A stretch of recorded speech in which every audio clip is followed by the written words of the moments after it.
Broadcasting from the business capital of the world, this is the Podcast Business News Network.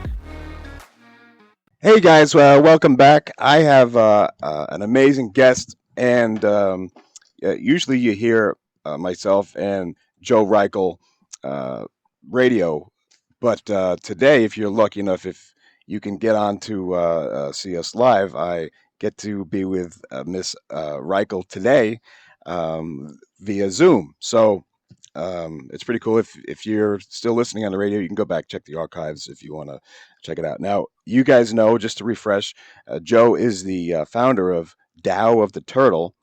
She's in Vermont, but virtually she can help anybody. So I'm real excited to have her on today. You guys can always call in too, 631-730-7376, or you can use the instant feedback. You can instant feedback my producer. Have a question for Joe. Just give me your name and your city or state. And if you're bashful, just say anonymous. If he thinks it's appropriate, then he'll ask Joe live on the air, and you can have Joe give you some knowledge in the comfort of your own home or your car. So, guys, with no further ado, it is my honor and pleasure to bring back to you the founder of Tao of the Turtle, my friend, Joe Reichle. Hey, Joe, what's going on? Hey, Casey. Life is good. It's good to be back with you. Thank you. I'm glad to be back here and to do this one face to face, because normally we started out doing it, via radio. Yep. It's nice. Yeah, it's good it feels more of a connection, which is always nice, visual and hearing. So nice. Totally. And this is how I would do most of my sessions now. One of the blessings of the pandemic, we needed to switch over and be more flexible. So this is great. It's true. I love how you take a positive out of something negative that happened. You look at the thing that we gained from it, right? Yep. Yeah. That wasn't always the case. It's getting much easier. But yeah. Yeah. So, Joe, in case people never heard your show before, can you just kind of fill in the blanks? Just give us a refresher about yourself, what you do, the services that you provide, and then we can go, because today Joe's going to take us through what would happen if you're a new client and you come in. So this is going to be cool. We get to feel that out. So, Joe, please let me give you the floor in the beginning here. Absolutely. And like you said, if anyone has any questions, I can always stop and answer questions. So I started my practice. It was purely a Reiki practice over 20 years ago. And essentially it was for myself. Everything that I've done so far has been for my own healing. So what I do, I've actually experienced, and I would seek out different modalities, physical, like medical, as well as spiritual and emotional, and counselor. I had a counselor on speed dial there for a while, just because honestly, it's the combination that helped me to get where I am. And what I accomplished spiritually through Reiki to start, it built my confidence, and it gave me the backing or the self-worth that I needed to be my own advocate for my medical. I have really bad thyroid, I have Hashimoto's, and it flares up to the point, I was one point in my life where I would actually slur my words at like 3:00 in the afternoon. Wow, you're so tired you can't even get up, right? I mean, it drains everything from you, right? Actually, there was one point, and it was the most afraid I've ever been since my separation, where I literally could not get out of bed. I'm one of those people, like I had back spasms and I would be at work, I always showed up, and not that that's good, but that's how I was. And there was one weekend I wasn't working, and I had someone coming over. I had great space in a place I lived, and there was a huge room that I would lend out to other practitioners to do their practices. And I knew people were coming over, and I didn't care. I stayed in bed. I hadn't showered, and that's not who I am. Wow. I made sure the door was unlocked. And my thyroid had gone up to like 54 points, where if you're familiar, it should only be about 1 or 2. My God. Yeah. So it was actually to the point I had to take off work, and I took the train down to my mom, your friend, Francine, down in Philadelphia. Yeah, I was. and Yep. hang out with mom, because I couldn't even feed myself. It was that bad. And What so does it feel like? Does it feel like it's like a real heavy fatigue, or is it something that you feel in your muscles, or are you foggy? When that happens, what is it like? yeah, I don't know what it's like for other people. For me, it just felt like an absolute weight. It wasn't depression. And one of the things that I had come across was a great term that helped my doctor, because I went into him. And when you're my age in your 50s, it's always, something else, you're going through menopause, all that. Okay. And he started that, and I looked at him and I said, I know the difference of depression from fatigue or fatigue from depression. And there's a huge difference there. Okay. Mm. So I have been depressed and felt fatigued. This, where I was with my thyroid, I was fatigued and getting very depressed. So it's a very heavy feeling. Two different things. Two totally different things. And when people can get the clarity on that and go into their doctor and stand firm in that and say, no, you can't blame this. I know for a fact it's not this. And in talking with him, he understood that I understood myself and my body, Mm. and I understood and became aware enough to say, own it. If I was depressed, or if I am depressed, I'm like, I feel depressed. I will own that. And I think that's really an important thing. Yeah. So going back to the spirituality, the working with doing energy work gave me that knowledge of myself and the strength to not stand The up. confidence too. The confidence, thank you. Yeah, the confidence to stand up. Medical doctors are human. Everyone's human, but if you go in with information that they can work with, and you're very like, no, I'm sorry, polite, courteous, you're not going to be a jerk about it. Right. Yeah, but I was, I got emotional and said, no, this is depression from fatigue. And to answer your question, as I always go the long way, I knew I wanted to get up. I just physically could not get out of bed. Wow. And mentally, I didn't care. It was where I just. That's a dark place. That's dark.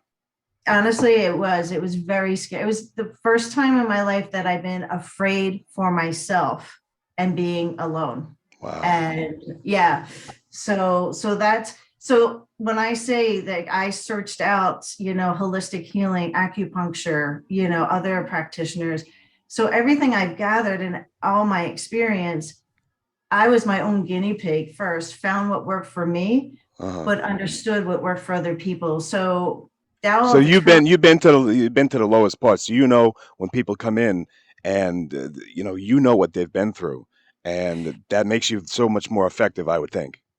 I have empathy.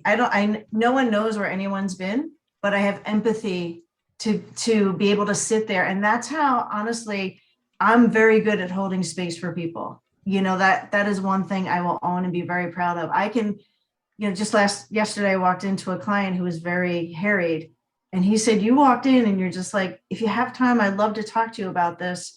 And I could tell that he was, harried. I'm like, I'm just going to sit over there. And he felt himself calming down, and he's like, I'm so glad you came in. It's the energy of who I am, and the fact that I own that I have love and joy and God within me, and people can feel that.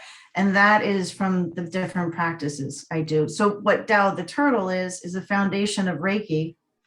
I also bring in, I am a psychic medium, and I will bring in that. I speak to my spirit guides.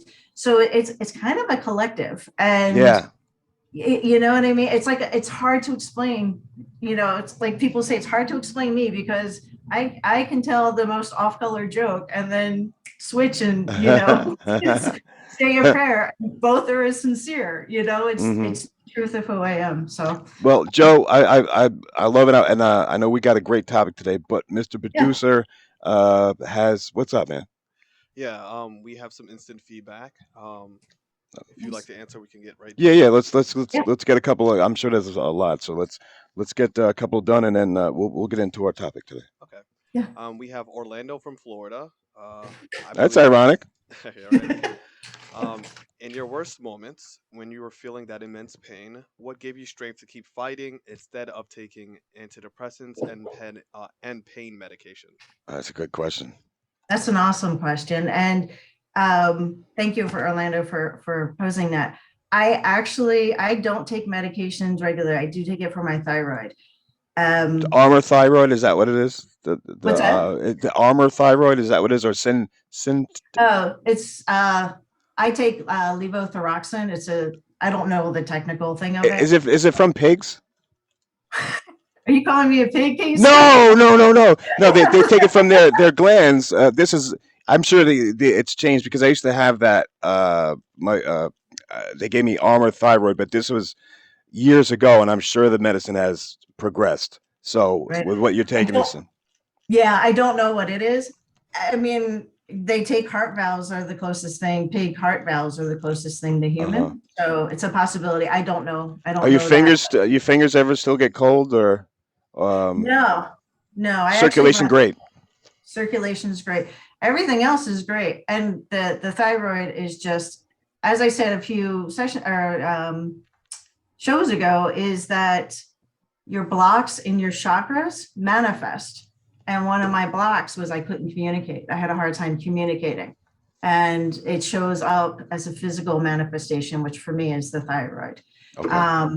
But to get back to Orlando, so I do take a small dose of anti-anxiety, a small dose. But I didn't go into biggest depression or taking antidepressants or anything like that, because I've tried it before and I didn't have a hold, or I felt like I had no control over my emotions myself or anything else. To be honest with you, Orlando, going down to stay with my mom gave me the strength that I could just relax. I was safe and I could let my body heal itself. It's like, it's almost like, what choice do I have? I don't want to leave people that I love, and I've never, thank God, have gotten to that point where it was either or for me. It was always just moving forward and understanding. When I understood why my thyroid was going out, then I knew how to handle it. And for me, that was the biggest thing, is understanding how emotionally things affect me, spiritually things affect me, energy affects me. Like right now, I'm going through a stressful time. And if I need to lay down, I don't get nervous that I'm depressed. I'm just like, I just need a break, Right. And that sort of thing. So it's Orlando, I don't know if this answers your question, but honestly, the thing that kept me going is myself. Like I knew things were better than this. I knew that I could feel better than this. And I understood that it was a physical thing and not an emotional thing. And that was my biggest understanding. So. Gotcha. Thank you for that. Thank you, Orlando. You got another one? Okay. Yeah. We have Calvin from Philadelphia. Has being as opinionated and helpful as you are brought you more trouble than blessings? Well, first of all, shout out to Philly, because that's where I'm from. Oh, okay. Yeah. No, it hasn't. It's actually given me a lot more freedom, because you used the word opinionated, and I feel I understand how you meant it. I speak my truth more. So Yeah, it opinionated comes has out. a negative connotation to it. I don't think that Yeah. the person meant No, it that no, way. no. And I don't think Calvin meant it that way Yeah. either. And that's why I was saying, like, I know this isn't how you meant it, but it's actually helped me a lot, because I'm not, sorry, one second.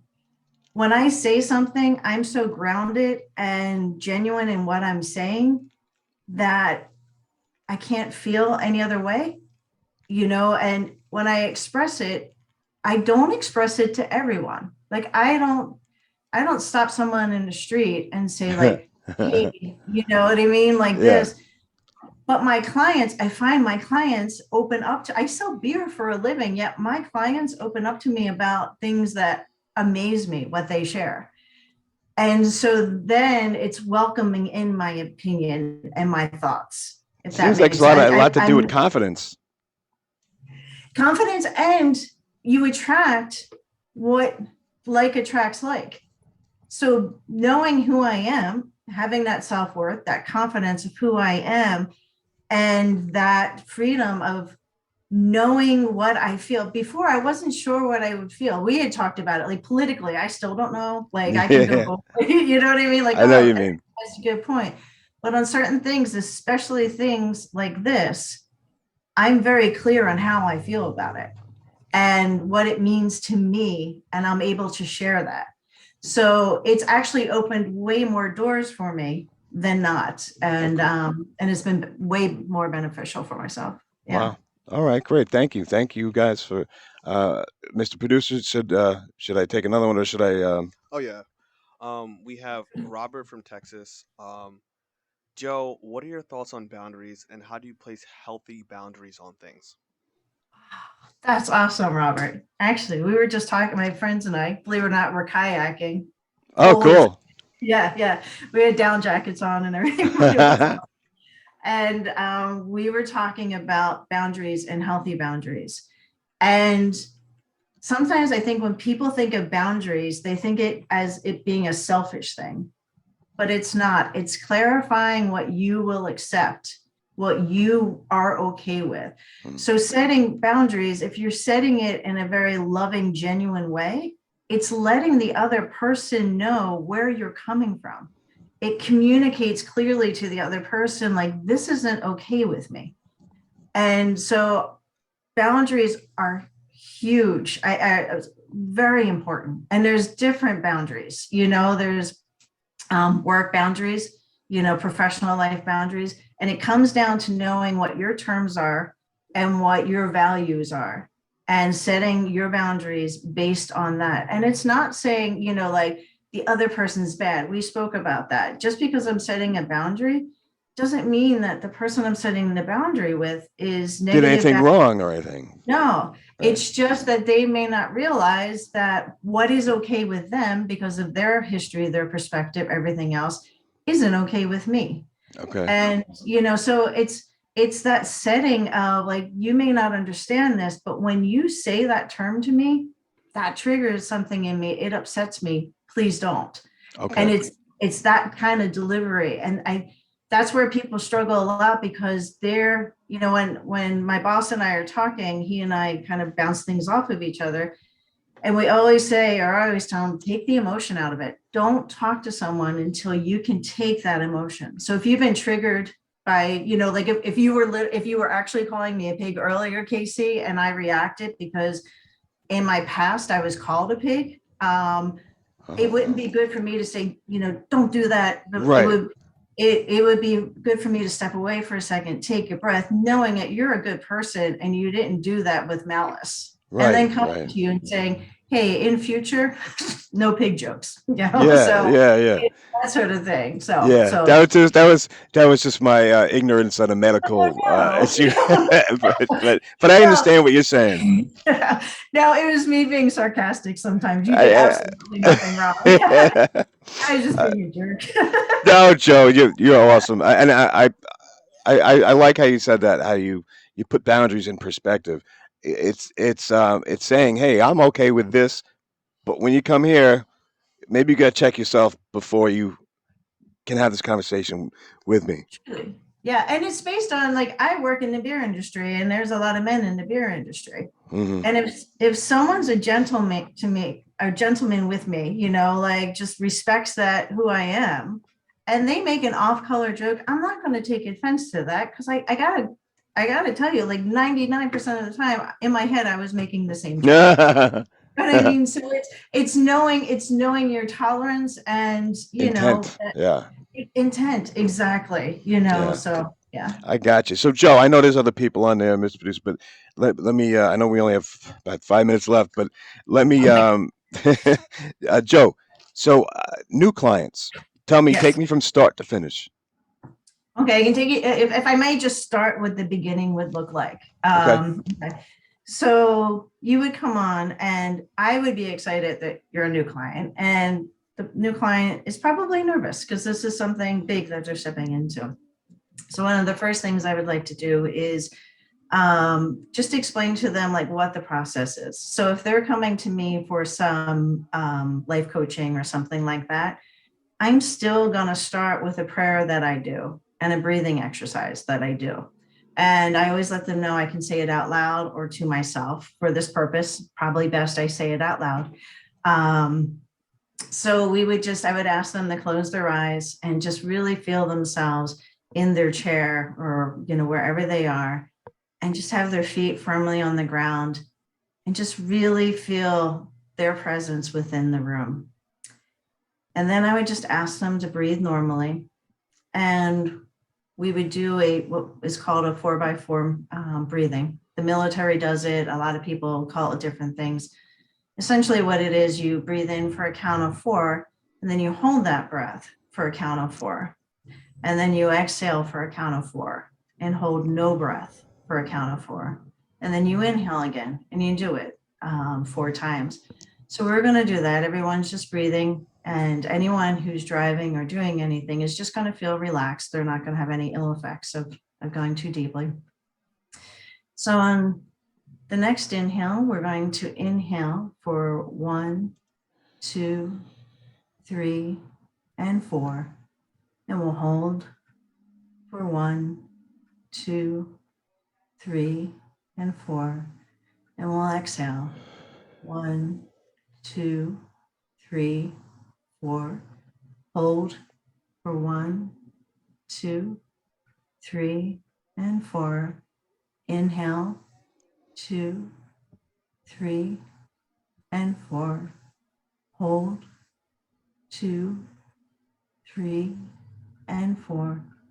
Exhale 2, 3, and 4. And hold for 2, 3, and 4.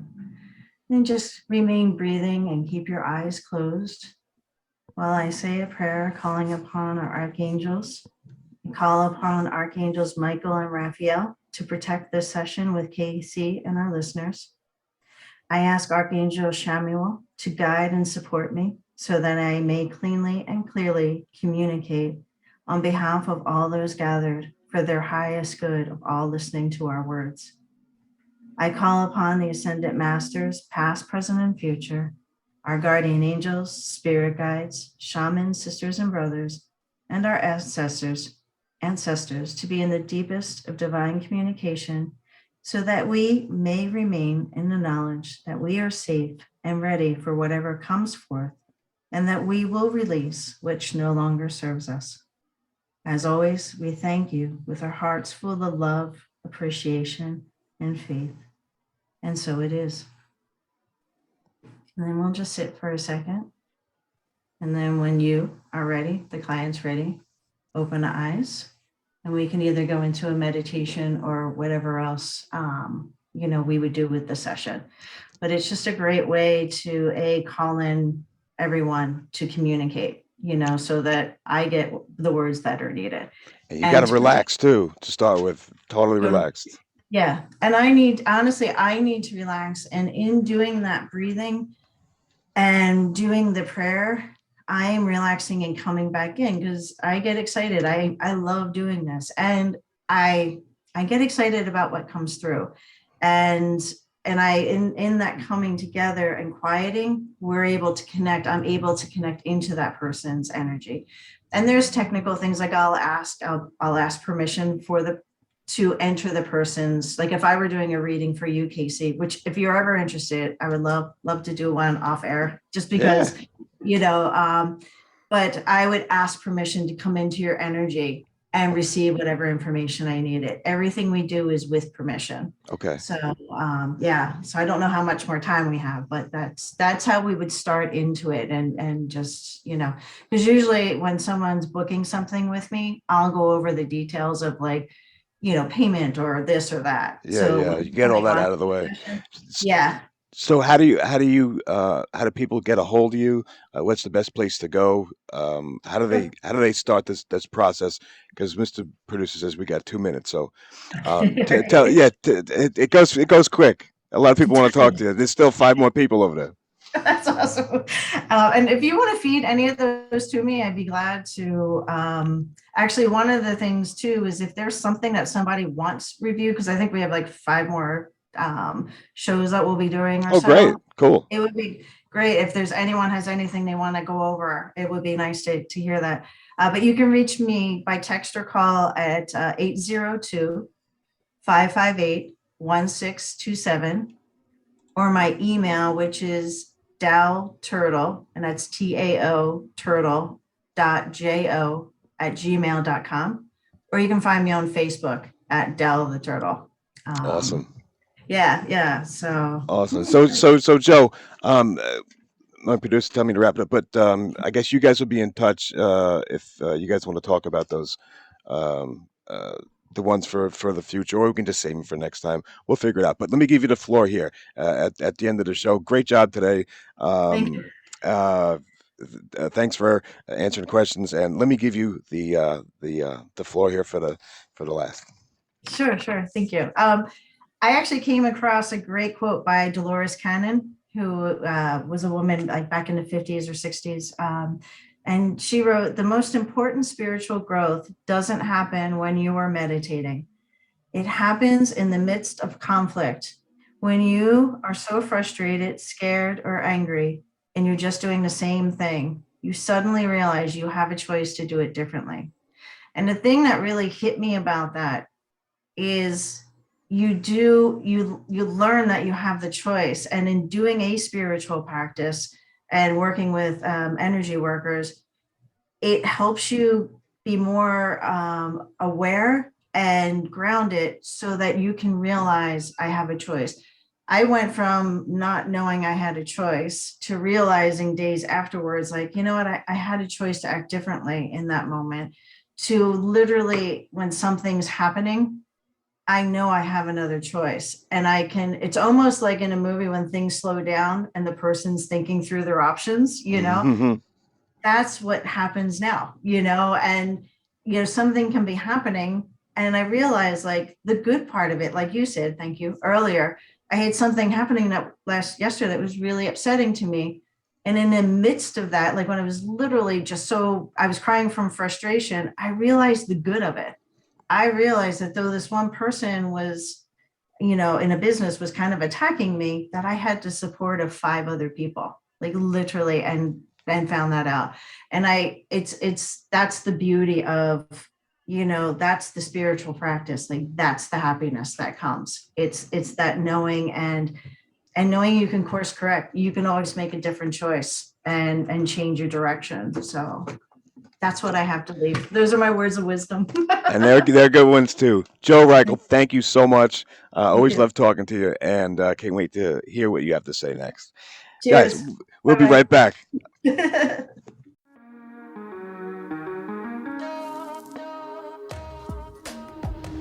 Broadcasting from the business capital of the world, this is the Podcast Business News Network.